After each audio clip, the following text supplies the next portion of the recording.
नमस्कार मित्रों।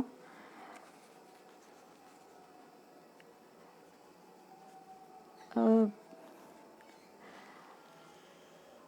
ये अत्यंत प्रसन्नता की बात है कि अर्पण कुमार जी के मन में ऐसा ख़्याल आया कि अम, इस मास को अ, हिंदी के 2 महत्वपूर्ण लेखकों के स्मृति मास के रूप में मनाया जाए, राजेंद्र यादव और निर्मल वर्मा।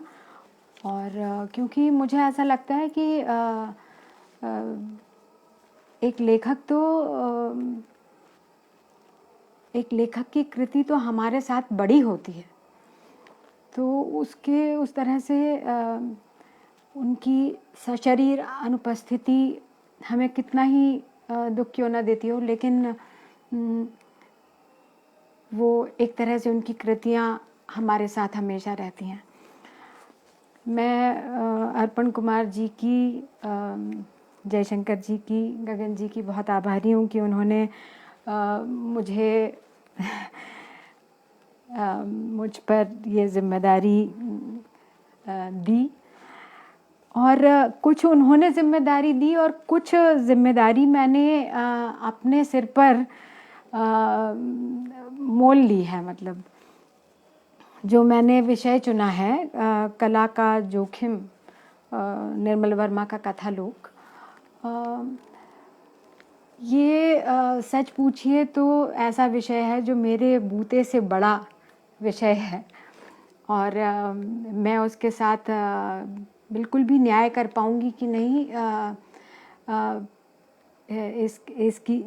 इसका मुझे कुछ पता नहीं है।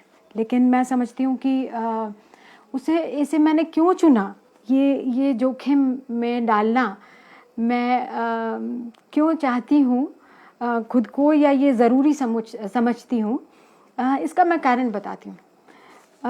वैसे तो निर्मल वर्मा, मैं बहुत सौभाग्यशाली हूँ कि निर्मल वर्मा से मुझे जब मैं पहल मिली तो मैं उनको लेखक के बतौर नहीं, व्यक्ति के बतौर मिली थी, और तब मैं 7 बरस की थी।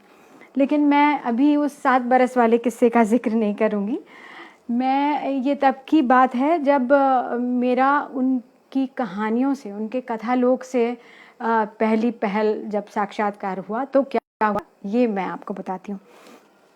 तो हुआ यूँ कि मैं कॉलेज में पढ़ती थी शायद, और मैंने निर्मल वर्मा की धूप का टुकड़ा कहानी सबसे पहले पढ़ी।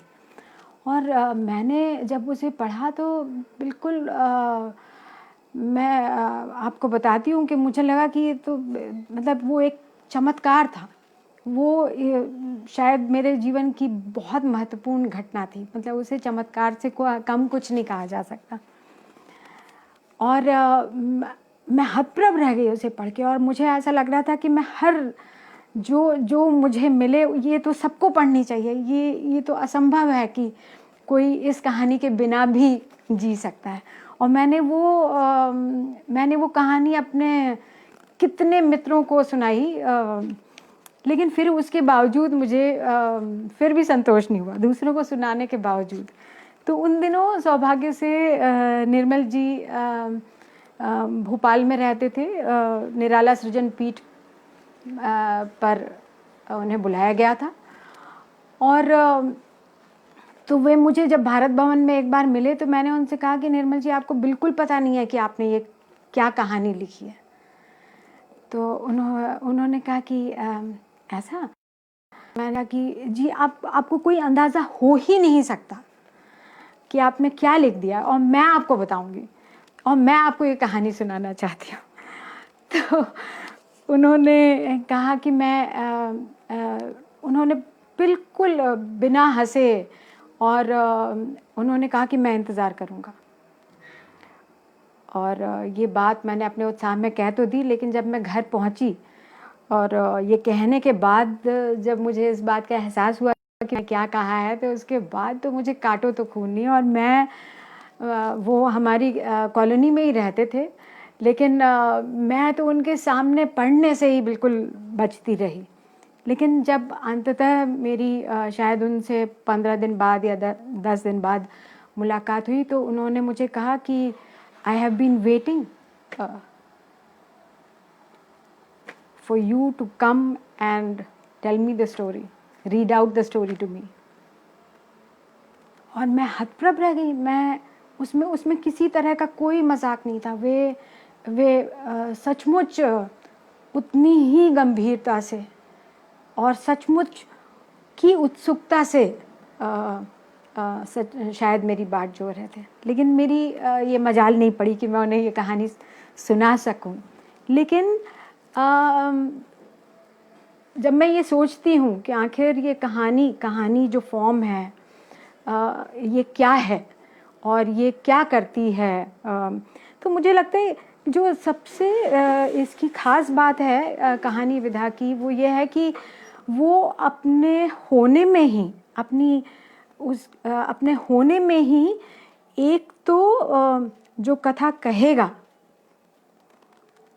उसको, और एक जिसे कथा कही जाएगी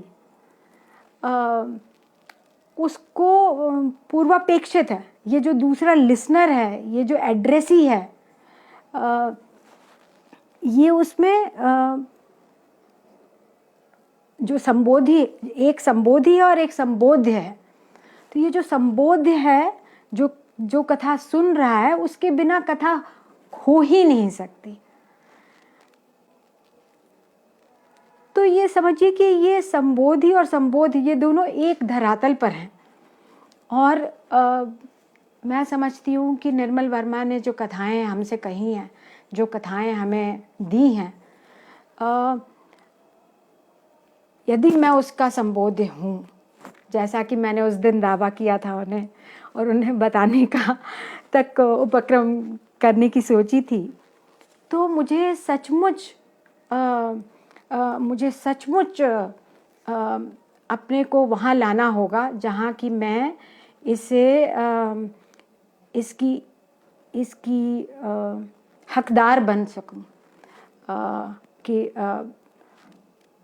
इसीलिए मैंने ये विषय जानबूझकर चुना और एक तरह से अपने को बहुत खतरे में डाल दिया है। मतलब मेरा एक तरह से कहना चाहिए कि मेरा इसमें भविष्य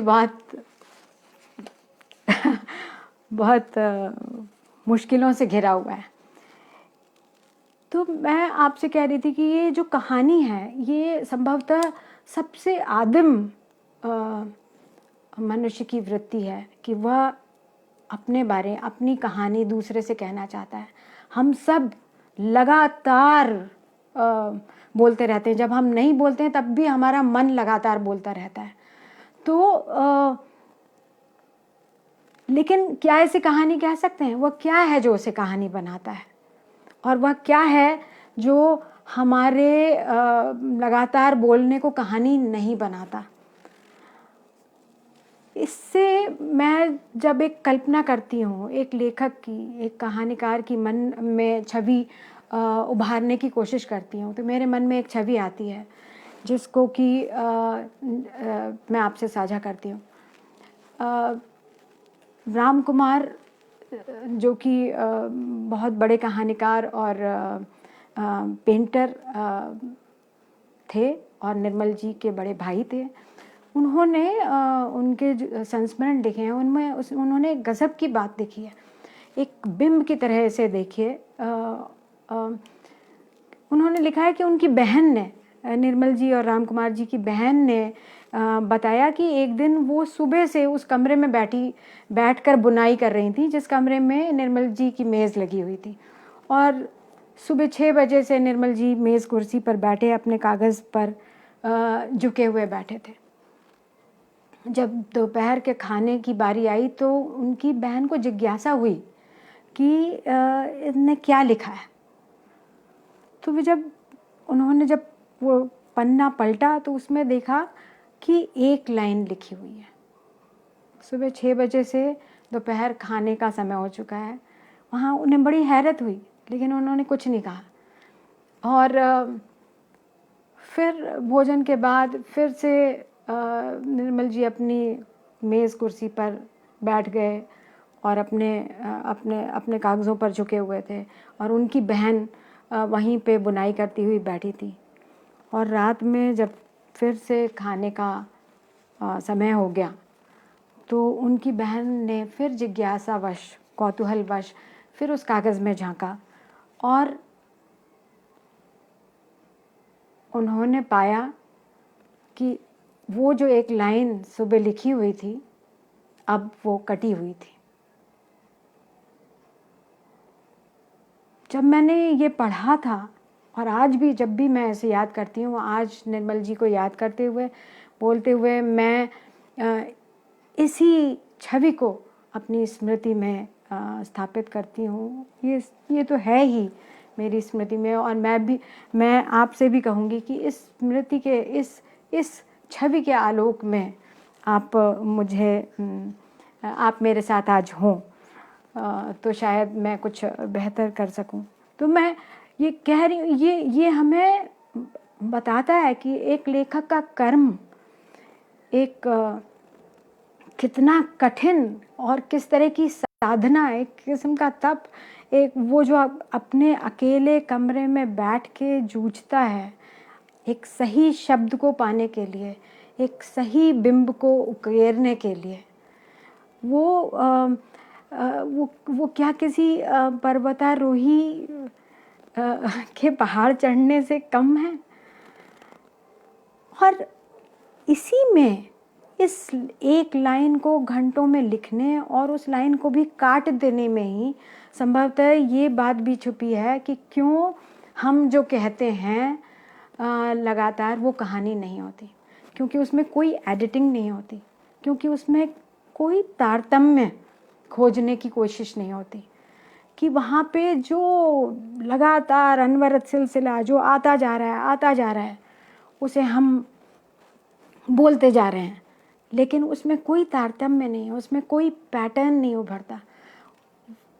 वो उभरे उसके लिए कहना चाहिए कि इतना सारा जो आ रहा है अनर्गल, जो उन्मत्त प्रलाप की तरह से है, उसे काटना, उसे बिल्कुल निर्मम होकर काटना, ये संभवतः एक लेखक के लिए, कथाकार के लिए सबसे बड़ी चुनौती है।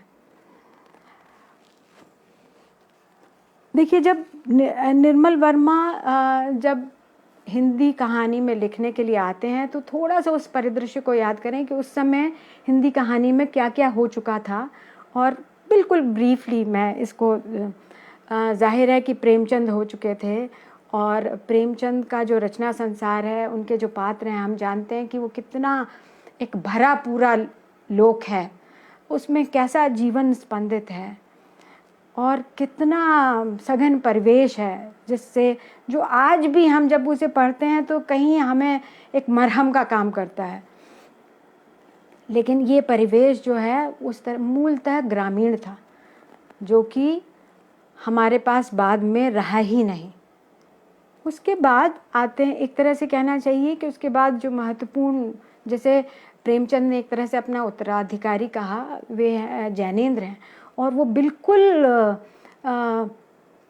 बिल्कुल अलग मिजाज है इन दो लेखकों का। लेकिन देखिए, अब जैनेंद्र को अपना उत्तराधिकारी कहते हैं प्रेमचंद, और जैनेंद्र के यहाँ जो उनका जो कथा संसार है वो अब बहुत हद तक शहर में, और शहर के मिडिल क्लास का, और एक सामान्य जीवन की गतिविधियाँ आती हैं। वाक्य विन्यास बदलता है, भाषा बदलती है, वो काफ़ी सरल हो जाती है, काफ़ी सजल हो जाती है, और व्यक्ति की उपस्थिति, जैसे जब गांव का जीवन है तब प्रेमचंद के यहाँ ऐसा नहीं कि व्यक्ति नहीं है, लेकिन वो समाज का अभिन्न अंग है। लेकिन जैनेंद्र के यहाँ आते आते हम उसके समाज से इतर उसके व्यक्तिगत जीवन में झांकने लगते हैं, उसके एक तरह से अंतर्मन में झांकने लगते हैं। तभी अज्ञेय आते हैं, और अज्ञेय के आने के साथ ही जो हमारा आधुनिकता बोध है वो पहली बार एड्रेस पाता है, जिसमें कि व्यक्ति के स्वातंत्र्य की खोज की उत्कट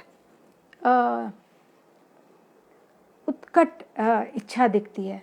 वो उन वो एक तरह से, जिस तरह से एक आधुनिक मनुष्य के व्यक्तित्व की कैद और व्यक्तित्व की स्वतंत्रता, इन दोनों को जिस तरह से अगेन ने जाना और उसे हमारे सामने रखा, ये भी बहुत बड़ी खोज थी हिंदी साहित्य की।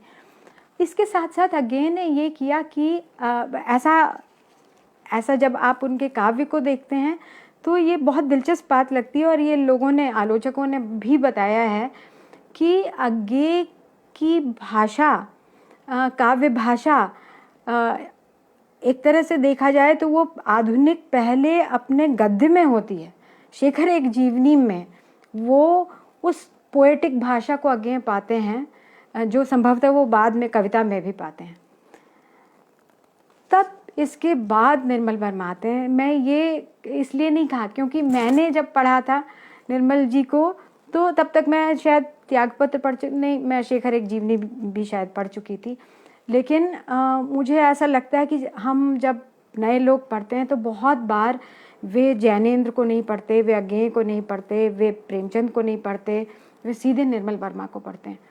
तो इसमें आप कहेंगे कि इसमें क्या बुराई है, तो इसमें कोई बुराई की बात नहीं है, लेकिन एक समूचे एक भाषा किस तरह से अब संस्कार ग्रहण करती है, वे क्या हमारे सामुदायिकता ने क्या खोया, क्या पाया, किन किन कूल किनारों से वो गुजरी, उसका एक पूरा खाका अगर हमारे सामने हो तो हम संभवतः निर्मल वर्मा को या किसी भी लेखक को बेहतर, उसके अवदान को बेहतर समझ पाएंगे। जब निर्मल वर्मा आते हैं परिदृश्य में, तब देखिए एक शहर में रहने वाले मध्यम वर्ग, निम्न मध्यम वर्ग का बहुत हद तक गांव से नाता टूट गया है, अपने परिवेश से नाता टूट रहा है। आप ख्याल करिए, आप में से संभवतः सभी सत्यजीत रे की पोथेर पांचाली से, ऋत्विक घटक की मेघे ढाका तारा से परिचित होंगे।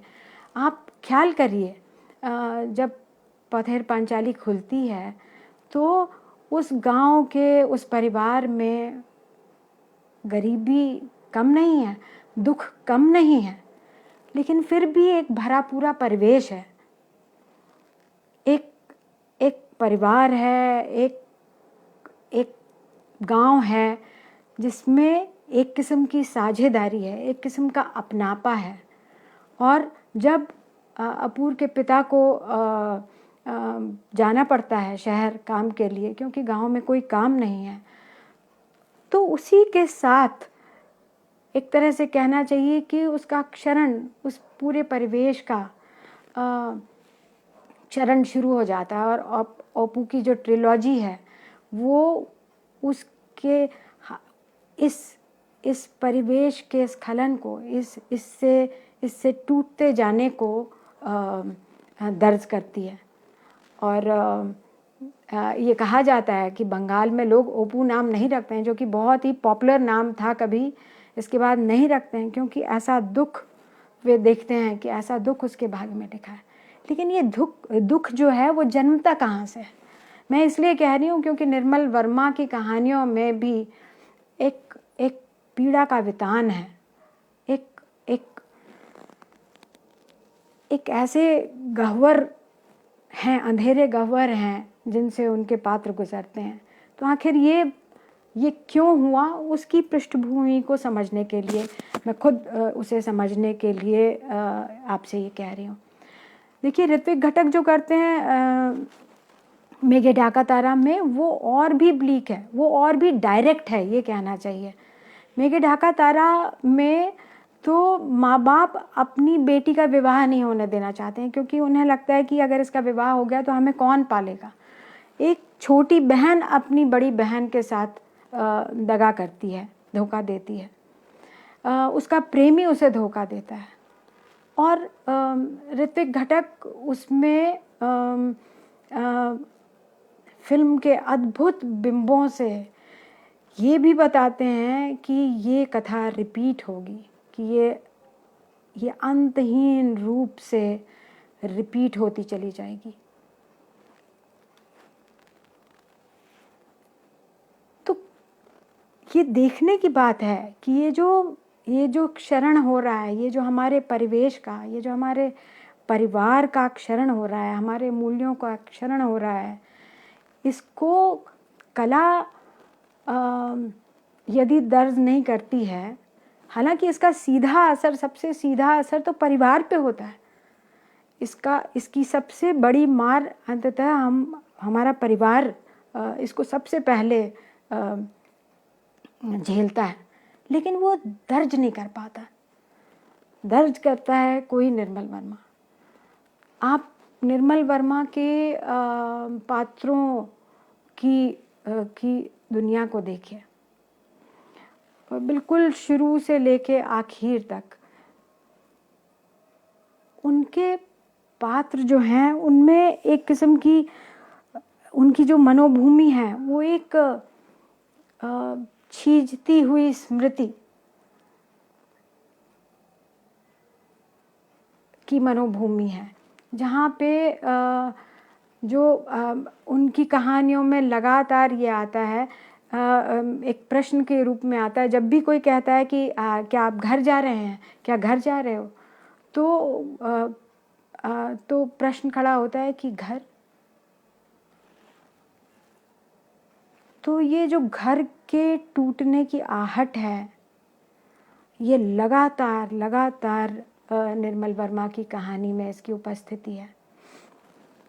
और इसी के साथ साथ मुझे लगता है जो निर्मल जी के दो बहुत महत्वपूर्ण सरोकार हैं जिनसे वो लगातार ताउम्र एंगेज करते रहे, चिंताएं हैं ऐसा कहना चाहिए। एक तो वैश्विक रूप से आप जानते ही हैं कि निर्मल जी ने तो उसे सीधे साक्षी रहे हैं। वे जो दोनों विश्व युद्धों के बाद में और फासिज्म के बाद में उसके प्रत्युत्तर में, जबकि एक किस्म से कम्युनिस्ट क्रांति की बात आई थी, वे उसका हिस्सा थे। और फिर उन्होंने ये देखा, वे उसके भी साक्षी थे कि किस तरह से रूस में, पोलैंड में, चेकोस्लोवाकिया में, हंगेरी में किस तरह से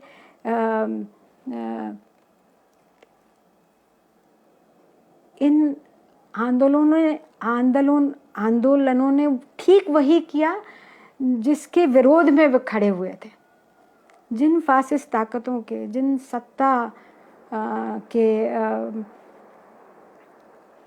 विरुद्ध वे खड़े हुए थे, वे अंततः उसी में बदल गए। और ये इतना बड़ा मोहभंग था पूरी दुनिया का, जो विश्व युद्ध के दौरान और उसके बाद की इन घटनाओं के दौरान जो मनुष्यता ने भोगा, उसमें से उसका विश्वास ही, अपने पर से विश्वास उठ गया, एक दूसरे पर से विश्वास उठ गया, संबंधों पर से विश्वास उठ गया। कुछ भी ऐसा नहीं रहा जिस पर भरोसा किया जा सके। और दूसरी तरफ हमारे यहाँ क्या हुआ, ये मैं निर्मल जी का एक कोट पढ़ती हूँ। वे लिखते हैं, जातीय स्मृति का संबंध हमेशा प्राकृतिक परिवेश, संस्कारों, उन सब चीज़ों से होता है जिन्हें हम सतही, गौण, भौगोलिक मानते हैं। यदि हम उन संरक्षण स्थलों को नष्ट करते हैं जहाँ से हमारी स्मृति जीवित होती है, तो हमारी विशिष्टता, हमारी खासियत या कि कहिए पहचान कायम नहीं रह पाएगी। और वे कहते हैं कि हमारा समय जो है, हमारी दुनिया इस बात की गवाह है कि कितनी संस्कृतियाँ लुप्त हो गई। आज उन्हें याद करने तक का कोई उपाय नहीं है। तो यदि हम अपने साथ ये होने देंगे? क्या हमारे देश में जिसका कि गुणगान करते, जिसका महिमा मंडन करते, जिस परंपरा का हम, पर क्या हम देख पा रहे हैं उसके छींचने को या उसके प्रति आगाह हैं उनको लेकर? वो ये बात कहते हैं।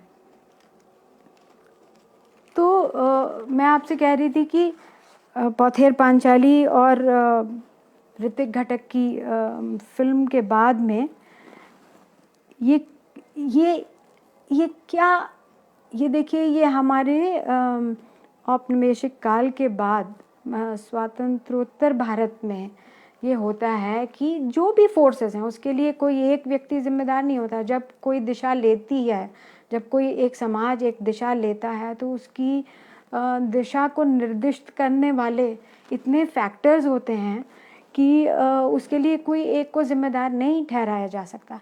लेकिन फिर भी जब तक हम उसे देखेंगे नहीं, यदि हम देखते हैं कि अगर गांधी ने जिस विकेंद्रीकृत अर्थव्यवस्था की कल्पना की थी, जिसे सोचा था, जिसकी बात उन्होंने हिंद स्वराज में की थी, जहाँ पे गांव को आत्मनिर्भर बनाने की बात कही थी, अगर वैसा हुआ होता तो क्या पौथेर पांचाली के पिता को जाना पड़ता? ये हाइपोथेटिकल बात है, लेकिन फिर भी हम ऐसे सोचे बिना नहीं रह सकते हैं। हम तब प्रेमचंद का वो संसार वो टूटा नहीं होता। शायद हम जानते होते कि किसान कैसा होता है, या हम जानते होते कि कौन सी फसल किस मौसम में होती है, जिसे जानने का अब हमें हमारे शहरों में कोई उपाय नहीं है जिसको जानने का। तो एक और तो इसीलिए निर्मल वर्मा के जो पात्र हैं वो एक तरफ, तो एक और तो वो परिवेश जो हमें पहचान देता था उसके ह्रास को झेल रहे हैं, और दूसरी तरफ एक जो भविष्य नाम का भूत, ये जो विकास का जब एक मॉडल है जिसमें हम ये मानते हैं, ये जो जिसको लेकर ये निर्मल जी की मूलभूत चिंता है, ये उन्हें बहुत उद्वेलित करती है, जिसको कि न केवल हमारी संस्कृति के, हमारे समाज के आलोक में, पर वो समूची वैश्विक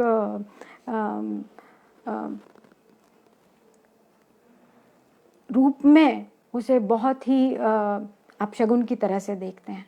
जब ये जो काल की जो एक रेखीय अवधारणा है, जब हम उसे मान लेते हैं, तो हम ये मान लेते हैं कि जब एक प्रागैतिहासिक मनुष्य था, या आज भी हम जहाँ हैं, हम, ये तो एक सोपान है, ये तो एक सीढ़ी है, एक भविष्य में हम कहीं पहुँचेंगे, अपना पूर्ण रूप पाएंगे। तो हम, ये एक भयानक बात है कि हम अपने वर्तमान को कुछ भी ना मानने के लिए राज़ी हो जाते हैं। एक भविष्य की मरीचिका के लिए हम अपने सब कुछ का, अपने होने का, अपनी बीइंग का उत्सर्ग करने को राज़ी हैं। लेकिन इसके प्रति हम बिल्कुल सचेष्ट नहीं हैं। हम अचानक से पाते हैं कि पूरा समाज, पूरा भारतीय समाज और पूरा विश्व एक तरह से इस एक रेखीय अवधारणा की गाड़ी में बैठा हुआ है, और अभिशप्त है वो। और इसमें क्या है कि क्योंकि इसमें प्रगति के मानक ही बदल गए, हमारे जो मूल्य थे, जो हमें बताते थे कि हमारी मनुष्यता को डिफ़ाइन करते थे, या हमारे पुरुषार्थ को डिफ़ाइन करते थे, वे अचानक पूरी तरह से बदल गए। अब पुरुषार्थ अचानक से इसमें हो गया कि आप सफल हैं कि नहीं, कि आप विकसित हैं कि नहीं, कोट अनकोट में, कि आपने धन का संचयन किया कि नहीं किया। अब निर्मल वर्मा के पात्र जो मैं समझती हूँ, जो एक महत्व की बात मुझे लगती है निर्मल वर्मा के पात्रों के बारे में, और इस अर्थ में उन पर जो कहा जाता है कि उनके जो पात्र हैं, उनके तमाम पात्र हैं, वो एक तरह से बौद्धिक हैं। तो इसे बौद्धिक कहेंगे कि नहीं, या अगर बौद्धिक भी कहना पड़े तो भी मैं समझती हूँ कि उनके पात्र, उनका हर पात्र लगभग इस एक रेखीय काल की जो अवधारणा है, जिसमें भविष्य ही सब कुछ है, उसको चैलेंज करता है, उसको मानने से इनकार करता है। उनके तमाम पात्र, एक तरह से आप देखिएगा, जो खास तौर पे युवा वय के जो पात्र हैं, वे सब बेरोजगार हैं। वे खोज रहे हैं वो काम जो ऐसा हो, जो उनके आत्म को बनाता हो, गढ़ता हो, जो कि उन्हें एक मशीन का कलपुर्जा नहीं बनाता हो, बल्कि उनके आत्म को जगाता हो, उसे पोषित करता हो। लेकिन वो ऐसा करते तो हैं, लेकिन इसमें होता क्या है? एक तरफ देखिए सितंबर की एक शाम थी, सितंबर की एक शाम नाम की एक कहानी है।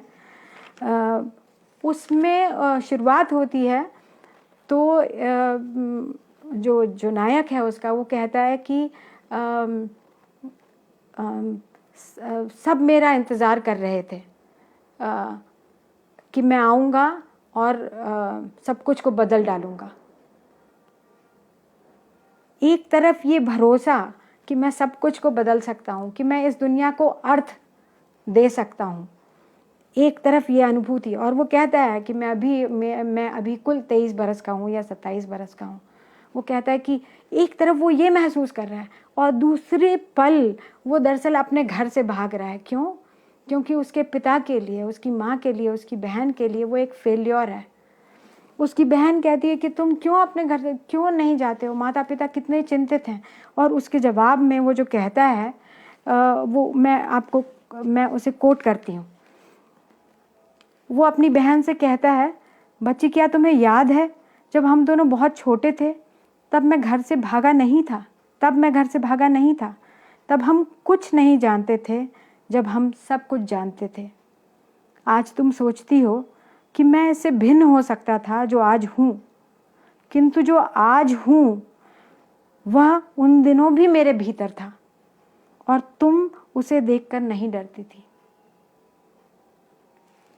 ये अचानक से ये जो अस्वीकार आया परिवार के भीतर, ये एक युवा व्यक्ति के लिए कितनी घोर निराशा का और कैसा भीषण क्षण होता है जब उसके पिता उसकी युवावस्था में ही उससे हार जाते हैं। वो मान लेते हैं कि ये कुछ नहीं करेगा। ये जो हारा हुआ भाव है समाज का, अपने सबसे निकटतम लोगों का, वो हमारे विश्वास को किस कदर दरका देता है, किस तरह हमें विस्थापित कर देता है और किस तरह हमें एक तरह से कहना चाहिए दर दर भटकने के लिए बाध्य मतलब छोड़ देता है। ये एकदम देखने की बात है। और दूसरी तरफ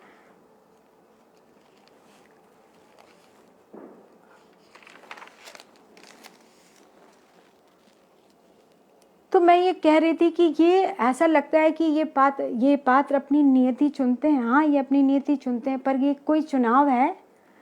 आप मुझे बताइए, ये कैसा चुनाव है जिसके लिए वे सही चुनते हुए वे सफल अगर नहीं होना चाहते हैं, वे उस झोंक दिए जाने से अगर मना करते हैं, तो इसकी अविसंभावी परिणति उनके हारे होने में मानी जाएगी।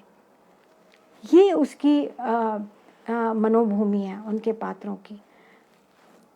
जब घर में पिता से संवाद नहीं होगा, जब माँ चुप्पी लगा जाएगी, तो वो परिवेश कहाँ होगा जो गर्माहट देगा। तब फिर मुझे लगता है कि फिर क्या होता है, फिर क्या बचता है? आखिर इन कहानियों के पात्रों की, इन कहानियों की फिर आकांक्षा क्या है? मुझे लगता है कि इन कहानियों को जब आप इनकी निर्मल वर्मा की सारी कहानियों को अगर आप फैला देंगे तो करीब उसमें से मैंने पाया कि लगभग 20 कहानियाँ प्रेम पर हैं। उस सेंस में जिन्हें हम प्रेम कथा कहते हैं वो हैं। कुछ बुजुर्ग वय की, कुछ बचपन को लेकर, कुछ विस्थापन को लेकर, कुछ घर के छीजने को, नष्ट नीड़ को व्यक्त करती हुई कहानियाँ हैं। लेकिन जो बड़ी संख्या में जो कहानियाँ हैं वो प्रेम कथाएँ हैं। प्रेम के बारे में देखिए कि प्रेम की गुंजाइश कैसे बचती है। जब कुछ नहीं बचा है तब प्रेम क्या करता है या क्या गुंजाइश बनाता है, उसको मैं समझने की कोशिश कर रही थी। तो मुझे थोरो का जो कि दार्शनिक थे, कवि थे, उनका एक वक्तव्य ख्याल आता है। वे कहते हैं कि प्रेम को पनपने के लिए वो बिल्कुल वो कहते हैं कि प्रेम को पनपने के लिए बिल्कुल नाउम्मीदी की ज़मीन पर भी उसका पौधा लहलहाता है। और चेस्टरटन कहते हैं कि the way to love anything is to realise that it may be lost. कि ये मान के ही हम ये पहले ही जानते हैं कि ये बिला जाएगा, लेकिन इसके बावजूद प्रेम में पूर्णता की संभावना को हम पाते हैं। तो और इसकी जो सबसे अद्भुत बात, जो कि संभवतः निर्मल वर्मा के तमाम पात्रों की प्रेम में पाने की जो आकांक्षा है, वो रिल्के की बात है, जो हम सब की शायद बहुत बहुत प्रिय बात है, जहाँ वो कहते हैं कि प्रेम वो है जिसमें दो एकांत मिलते हैं। देखिए ये बहुत महत्व की बात है कि हम अकेलेपन और एकांत को अलग अलग करें। अकेलापन कोई नहीं चाहता, लेकिन एकांत हर किसी को मिलना चाहिए। वह एकांत जिसमें हम अपने को गढ़ते हैं, जिसमें हम अपने को खोजते हैं। तो रिल्के कहते हैं कि प्रेम वो है जिसमें दो एकांत मिलते हैं, एक दूसरे की रक्षा करते हैं, अभिनंदन करते हैं। यानी वे एक दूसरे को निगलते नहीं हैं, वे एक दूसरे के एकांत को क्षत विक्षत नहीं करते। अब इस निर्मल वर्मा की आप जितनी भी कहानियाँ पढ़ेंगे, प्रेम कथाएं पढ़ेंगे, आप समझ ही सकते हैं कि अपने परिवेश से, अपने विश्वास से डिगा हुआ व्यक्ति कहीं कहाँ था पा सकता है। निर्मल जी कहते हैं कि उनके लिए इस बात को मानना बहुत मुश्किल है कि जो इनोसेंस हमने कभी खो दी, वो इनोसेंस जिसमें हम एक दूसरे को संपूर्ण रूप से प्रेम करते हैं, या ऐसी व्यथा को भोगते हैं जिसमें हम रो पड़ते हैं, इस इनोसेंस को खोना, वो क्षण जब हमने ये इनोसेंस जब हम में ये इनोसेंस थी और जब हमने इसे खो दिया, ये इस खो देने के स्वीकार के बावजूद वो ये कहते हैं कि वो ये मानने को तैयार नहीं है कि उस इनोसेंस को नहीं पाया जा सकता। भले वो एक मरीचिका हो, भले वो एक रेगिस्तान हो, लेकिन उनके लिए ये लगातार ये कोशिश है। और अगर आप इन 20 कहानियों को या फिर तमाम कहानियों को पढ़ेंगे तो आप पाएंगे कि निर्मल वर्मा के पात्र प्रेम में उस क्षण को पाने की अपूर्व कोशिश करते हैं, उस आलोक से घिरे रहते हैं जिसे वो संपूर्ण क्षण कहा जा सकता है, जब हम जब एक तरह से जब हम सचमुच में जो दो एकांतों का मिलन होता है, जिसमें कि इसकी ज़रूरत नहीं होती कि दूसरा कैसा है या उसका अधूरापन, उसके अधूरेपन का भी स्वीकार होता है जहाँ पे। तो लेकिन निर्मल वर्मा की कहानियों में ये हम देखें कि ये होता कैसे है, ये क्या है जिसे वो पकड़ने की कोशिश करते हैं। मुझे लगता है कि निर्मल जी ने ये कहीं लिखा है और मैं उसे कोट करती हूँ। उन्होंने लिखा है कि मेरे लिए अतीत के भोगे हुए यथार्थ को पुनर्जीवित करने की आकांक्षा कभी नहीं रही। वह जो जिसे जिया जा चुका है, उन्हें वे कहते हैं कि जिसे हमने जी लिया, जिसे हमने भोग लिया, उसे हम दोबारा क्यों लिखेंगे? उसको फोटोकॉपी करने का क्या अर्थ है? तो वो कह रहे हैं कि इसके बिल्कुल ठीक उलट आकांक्षा ये रही है कि वे कहते हैं कि वे आलोक क्षण जो हमारे जीवन में हमारे पास आए थे, वे इनोसेंस से भरे हुए वे क्षण जिन्होंने जो संभवतः हमें बचा सकते थे और जिन्हें हमने तथाकथित यथार्थ या जो भी कह लीजिए जीवन की आपाधापी में जिन क्षणों को हम नहीं जी पाए, जिन क्षणों हर क्षण पे जीवन तो जिस तरह से अनफोल्ड होता है, लगातार हमें निर्णय लेने होते हैं। तो ऐसे हम ख्याल करेंगे तो हमारे जीवन में भी ऐसे कितने आलोकित क्षण थे जब हमारा सचमुच किसी से साझा हुआ था। वो किसी यात्रा में या कैसे भी हो सकता है, वो कुछ पलों का हो सकता है, वो कुछ दिनों का हो सकता है, लेकिन ये जो आलोक क्षण हैं जिन्हें हमने नहीं जिया, निर्मल वर्मा कहते हैं कि उन क्षणों को जीना की ही आकांक्षा है। उन क्षणों को स्वप्न की तरह से फिर से पकड़ना, मतलब ये एक स्वप्न जैसी ही आकांक्षा भी है। और लेकिन जो उसे वो पकड़ते हैं, ये जो क्षण हैं, ये जो आलोकित क्षण हैं, इन्हें पकड़ने के लिए फिर वो देखिए करते क्या हैं, वो क्या अपनाते हैं। निर्मल वर्मा की किसी भी कहानी को मैं आप पढ़ना शुरू करिए, मैं कोटेशन भी दे सकती हूँ और या आप इसको अपनी तरह से भी पढ़ेंगे। उनकी कोई कहानी को आप पढ़िए, कहानी निर्मल वर्मा कभी आपको कोई वर्णन नहीं देते, कभी उनकी कहानी किसी वर्णन से शुरू नहीं होती। वे आपको पात्रों के कोई डिटेल्स नहीं देते हैं, वे घटनाक्रम का कोई डिटेल आपको नहीं देते हैं। वो क्या करते हैं कि सीधे उस घटना में उतरते हैं और जहाँ वो घटित हो रही होती है। शायद मुझे कोई एग्जाम्पल देना चाहिए कायदे से यहाँ पे, पर मेरे जो नोट्स हैं वो इतने बिखर गए हैं कि मुझे संभवतः अपना मिल ही नहीं रहा है वो जो मैं आपको सुनाना चाहती थी। पर बहरहाल किसी भी कहानी की बिगनिंग आप ले लीजिए, कोई वर्णन नहीं है, सीधे आप एक दृश्य में उतरते हैं।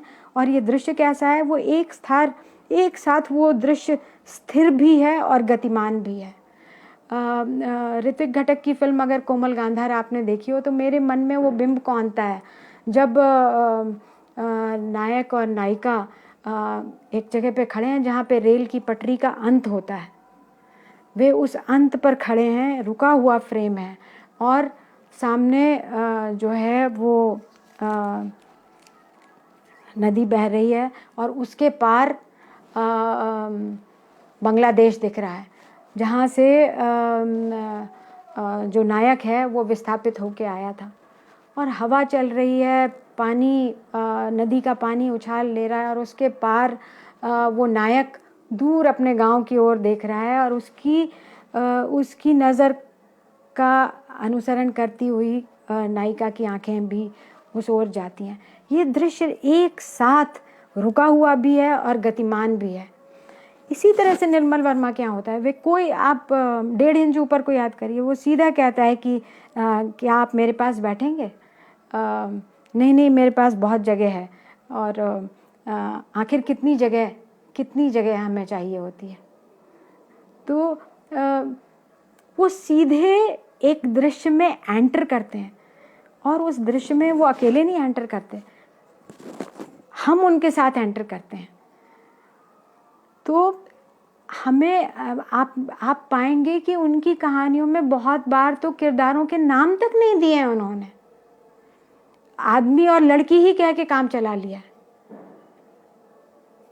कुछ भी नहीं बताया हमें कि लतिका कैसी दिखती है और कैसे चलती है, कुछ भी नहीं बताया।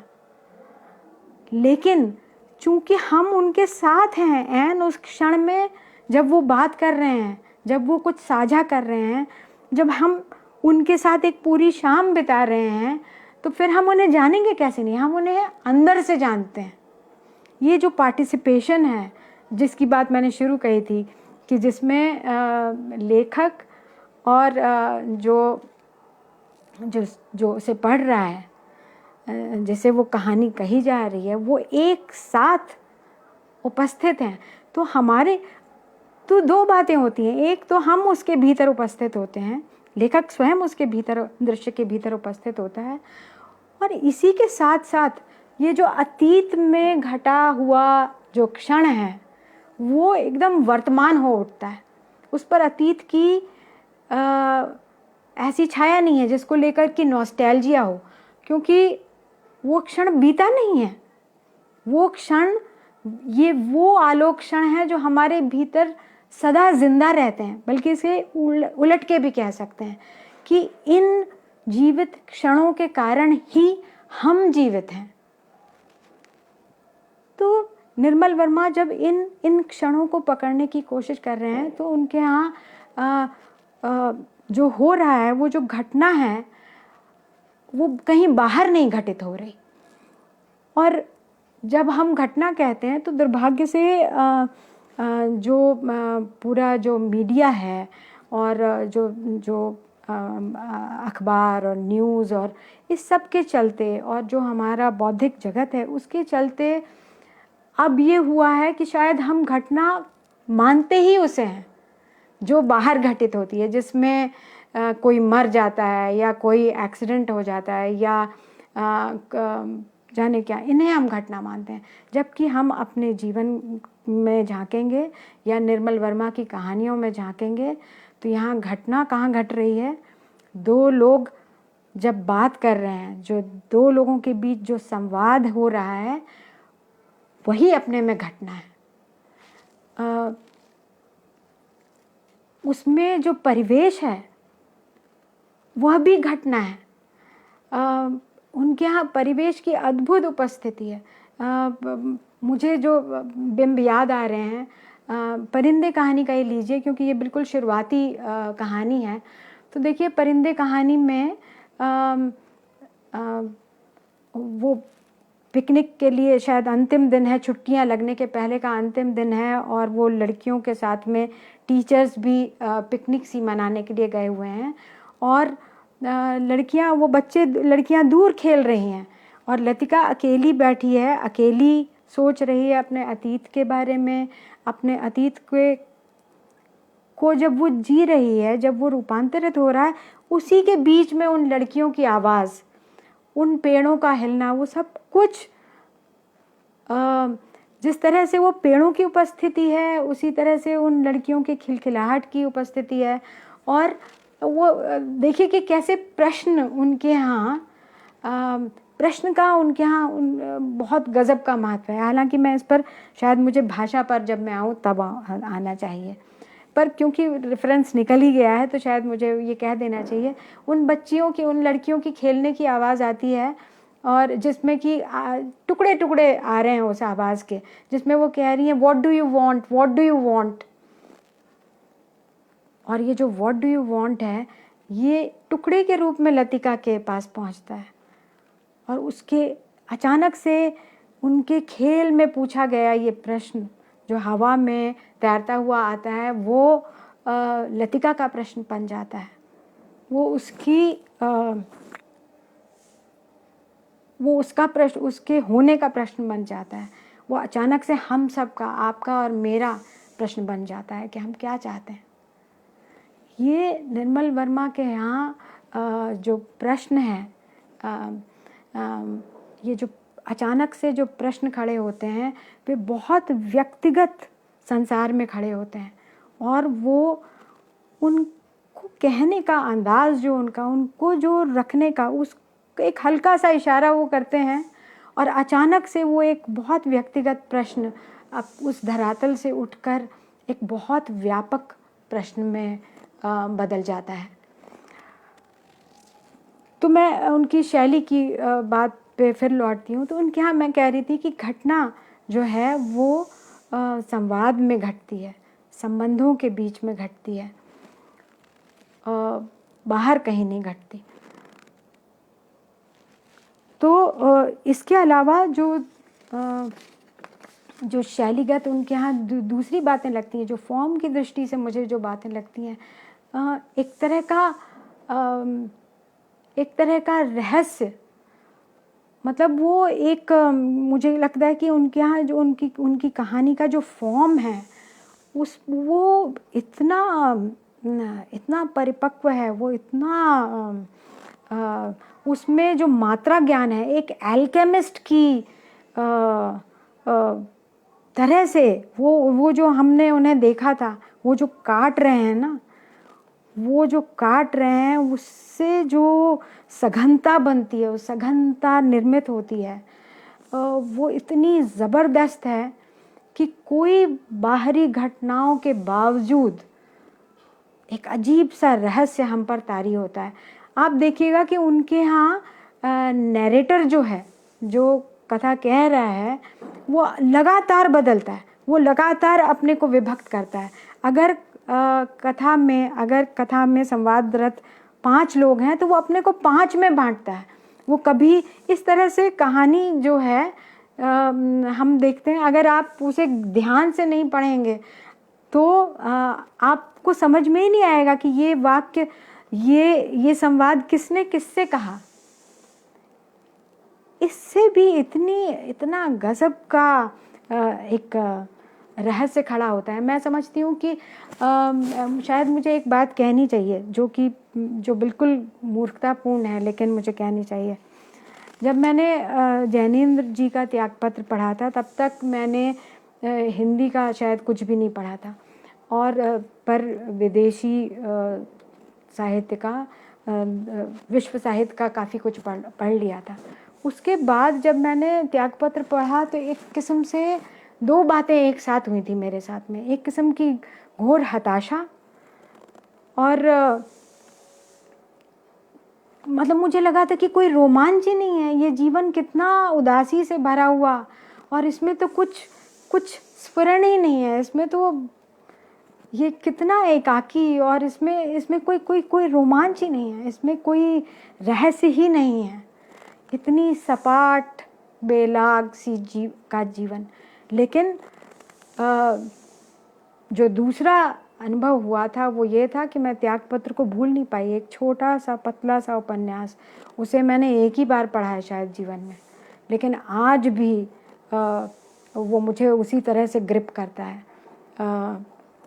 तो मैं कह ये रही थी कि ये जो रहस्य का हमारे यहाँ, हमारे हिंदी साहित्य में रहस्य की जो कमी है, उस तरह से देखा जाए तो हमारे यहाँ मर्डर मिस्ट्रीज़ और इनकी भी बहुत शायद हिंदी में नहीं लिखी गई हैं।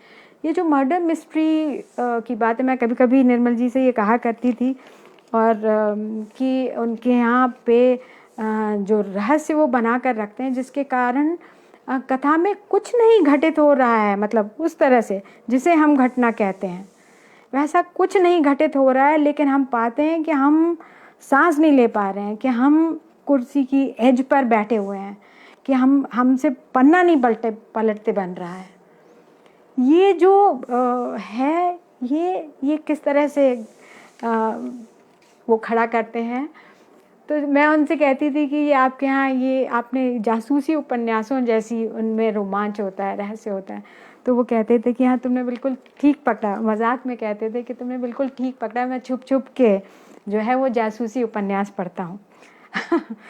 लेकिन ये अपने में ये बात सही है कि एक जासूसी उपन्यास, एक मर्डर मिस्ट्री जिस तरह से ग्रिप करती है, उसकी स्टोरी जो ग्रिप करती है, ये उसकी फॉर्म की ताकत है कि वो किस तरह से हमें पकड़े रखती है। ये बिल्कुल अलग बात है कि जो एक मर्डर मिस्ट्री होती है उसमें जैसे ही खुलासा होता है उसके बाद वो हमारे दिमाग से पूरी तरह उतर जाती है, वो उसका आतंक भी ख़त्म हो जाता है और उसका वो असर तमाम भी ख़त्म हो जाता है। जबकि निर्मल वर्मा के यहाँ या ऐसी कहानियों में ये रहस्य और गहराता है, ये रहस्य हमारा रहस्य हो जाता है। ये निर्मल वर्मा की कहानियाँ, क्योंकि एक तरह से उन्होंने एक तरह से वो इतना कम क्यों कहते हैं, वे कथानक को इतना क्षीण क्यों करते हैं, मैं सोचती हूँ इसके बारे में। जब मैं इस पे सोचती हूँ तो कभी कभी मुझे लगता है कि उन्होंने उसको इतना क्षीण इसलिए किया है, नाम तक नहीं दिए हैं, ताकि जो पाठक है उसे ये कहानी अपनी लग सके, उसे वो अपना नाम दे सके। ये वो उपाय करते हैं निर्मल वर्मा, और शायद इस कारण से निर्मल वर्मा